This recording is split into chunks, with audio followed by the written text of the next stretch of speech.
I spent 10 years of my life planning the perfect revenge.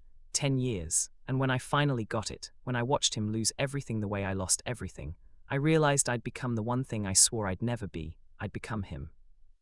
My name is Marcus. Well, that's not my real name, but it'll do for this story. Back in 2012, I was 32 years old, rising fast in a tech startup in Austin. We were building something real, a platform that connected freelance designers with clients. Simple idea, but it worked. And I was the lead engineer, the guy who made it all run. I loved that job, loved the team, loved walking into the office at 6 in the morning with cold brew in my hand, watching the sunrise through those floor-to-ceiling windows while my code compiled. I loved feeling like I was building something that mattered. And then there was David. David was the VP of product, charismatic, smart, the kind of guy who could walk into a room and make you feel like you were the only person in it. Everyone trusted him. I trusted him. We'd grab beers after work, talk about the future of the company, dream about where we'd be in 5 years. He felt like a brother. It was a Thursday in November when everything changed. I came into the office early, like always, but the energy was off. People weren't making eye contact. My desk had been cleared, and there was an HR rep waiting for me in the conference room. Marcus, we need to talk about some irregularities in the codebase. Irregularities, that's what they called it. Someone had planted bugs in my code. Not just bugs, deliberate sabotage. Things that would crash the platform during our biggest product demo. Things that made it look like I was either incompetent or malicious. And the evidence, timestamps, commit logs, everything pointed directly at me. I tried to explain, tried to show them it wasn't me, but the logs had been doctored. My credentials had been used. And when they pulled me into the meeting with the CEO, David was sitting there, shaking his head like he was heartbroken. Marcus, I vouch for you, man. I defended you, but this, I can't explain this. I looked him in the eye and I saw it, just for a second, a flicker, something cold, something calculating. He'd set me up. They fired me on the spot, escorted me out by security. I didn't even get to grab my coffee mug. You might be wondering why he did it. It took me months to figure it out, but eventually it became clear. David wanted my position. He wanted to be the technical co-founder, the guy who built the thing, not just the guy who sold it. And the only way to get there was to remove me, so he did. Within 6 months, he'd taken credit for my work. The platform I built, my architecture, my code, was being presented at conferences under his name. He was on magazine covers. Venture capitalists loved him. And me, I couldn't get hired anywhere. Word travels fast in tech. Sabotaged his own company. Unstable, can't be trusted. I was blacklisted. My wife Sarah tried to be supportive, but we were hemorrhaging money. Our savings evaporated. I started drinking. We'd fight about small things, dishes in the sink, the thermostat, but we both knew what we were really fighting about. I was disappearing. She was watching me disappear. One night, she sat across from me at our kitchen table. The light above us was flickering. It had been flickering for weeks, and I hadn't fixed it. Marcus, she said quietly, you have to let this go. I looked at her and I lied. I am letting it go. But I wasn't, I was just getting started. I decided that if I couldn't beat him by rebuilding my career, I'd beat him by destroying his. It started small. I'd create fake accounts, leave anonymous negative reviews about the platform. I'd reach out to journalists, plant seeds of doubt about the company's financials. I'd spend hours, sometimes entire nights, digging through public records, looking for anything I could use. I told myself I was just leveling the playing field, that I was exposing the truth, but the truth is I was obsessed. I got a job doing freelance coding, enough to pay the bills barely, but my real work happened after Sarah went to bed. I'd sit in our spare bedroom with the door closed, the glow of my laptop screen the only light, and I'd plan. I learned everything about David's life, his routines, his investors, his weaknesses. And then I found it, the thing that would bring him down. David had lied to investors about user numbers. Not a lot, just enough to inflate the valuation, just enough to secure a Series B funding round. It was fraud, white-collar technicality fraud, but fraud nonetheless, and I had proof. It took me 2 more years to compile everything. Emails, screenshots, testimonies from former employees who'd been screwed over just like me. I built a case so airtight that even the best lawyers couldn't untangle it. But I didn't go to the authorities, not yet.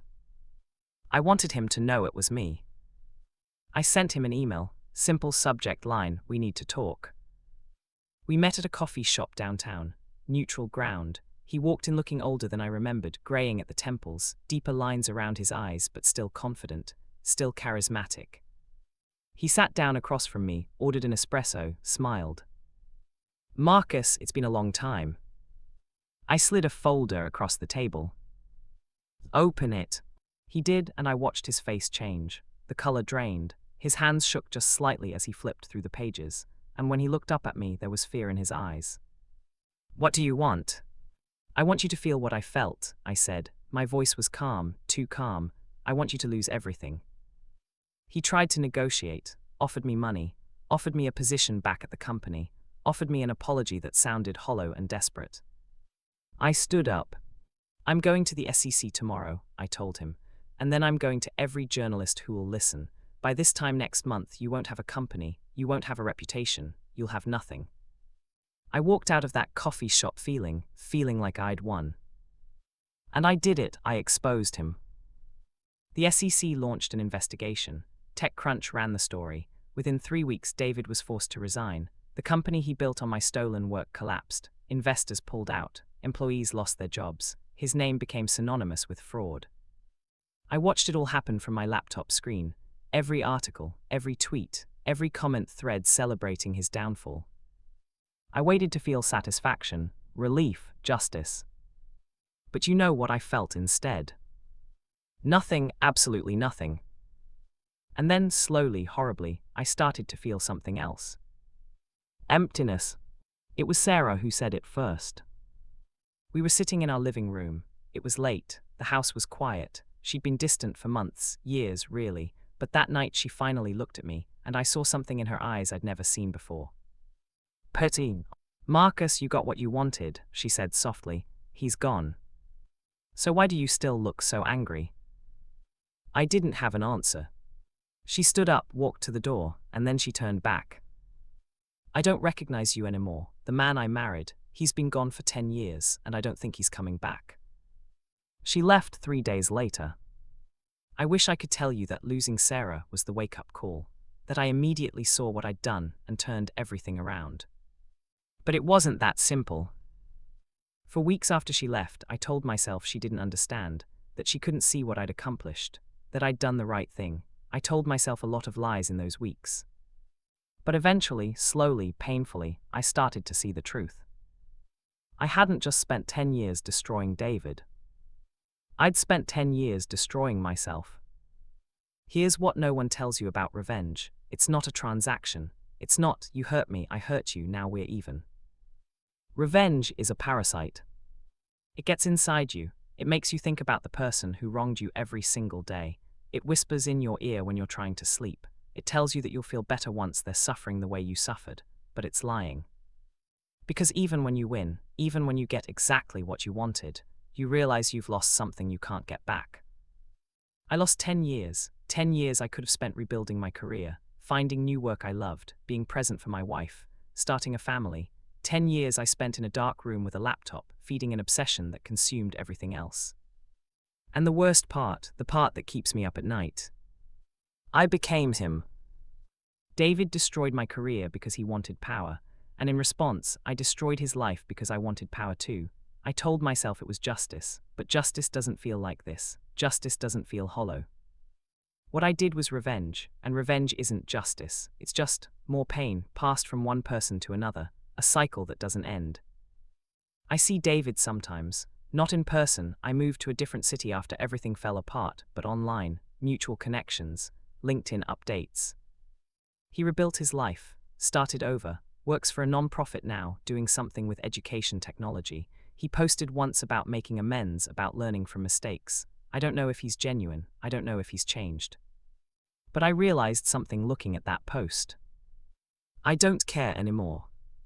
Not because I've forgiven him, I'm not sure I have, but because I finally understand that holding on to that anger, feeding it, nurturing it, letting it define me, didn't hurt him.